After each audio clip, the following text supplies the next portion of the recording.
যে সহায়তা করেছে তার আপন মা। অবশেষে মামলার পর পালিয়েছেন সেই মা বাবা। কাজান চৌধুরীর তোলা ছবিতে রিশাদ হাসান জানাচ্ছেন বিস্তারিত। যে লোকটা আমাকে আমার মার সাথে সংসার করে আমাদের, কিন্তু বিনিময়ে যখন আমাকে রেপ করে যেতেছে 2011 সাল থেকে শুরু করে। ছদ্মনাম মেঘলা, মাত্র 18 বছর 9 মাস বয়সী তার জীবনের প্রতি জন্মেছে তীব্র ঘৃণা আর হয়েছে ভয়াবহ অভিজ্ঞতা।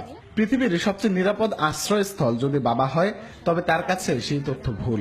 কারণ সৎ বাবার দ্বারা টানা 7 বছর ধর্ষণের শিকার হয়েছে সে। যে সবাই তো জানবে যে তোমার জামাই আমার সাথে কি হইতেছে, এগুলো তো কেউ বিলিভ করবে না, কখনো কেউ বিলিভ করবে না যে তার মাকে বিয়ে করে মেয়েকে রেপ করে, এটা কেউ বিলিভ করবে না। এই জন্য আমার মা সবসময় লোককে সাপোর্ট করে।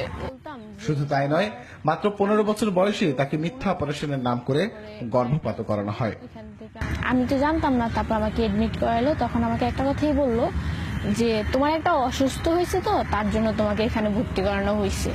ওই হসপিটালে আমাকে অপারেশন করা, তারপর ওই যে ডাক্তার অপারেশন করা ওনার সাথে আবার মান্নানের পরিচয় আছে।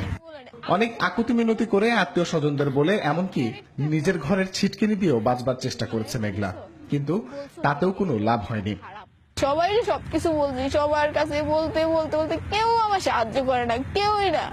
যখন আর আমি পারতেছিলাম না, তখন আমি ওনাদের কাছে গেছি, আমি মামলা করছি।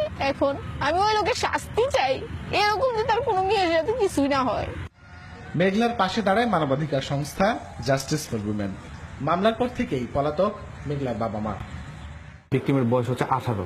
তো 18 বয়সের একটা মেয়েকে কিভাবে কিশোর উন্নয়ন কারাগারে প্রেরণ করে, সেটা ছিল কোশ্চেন অফ ফ্যাক্ট।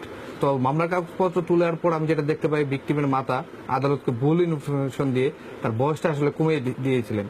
আমাদের হেলথ এড ফাউন্ডেশন থেকে আমরা যথেষ্ট পরিমাণে চেষ্টা করেছি। তো এখন সেইখান থেকে বের হয়ে কোথায় যাবে, কার কাছে যাবে? তার মেন্টালি সাপোর্টের দরকার আছে, তার পড়াশোনার দরকার আছে, তার ভালোভাবে সুস্থভাবে বাঁচার দরকার আছে। এমন অনিশ্চয়তায় আদালত থেকে স্বাধীন জীবনে ফিরে কি করবেন মেঘলা? কার কাছেই বা আশ্রয়ের সন্ধান করবেন?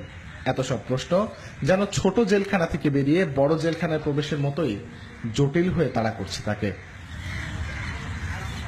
রিশাদ হাসান, নিউজ 24, ঢাকা।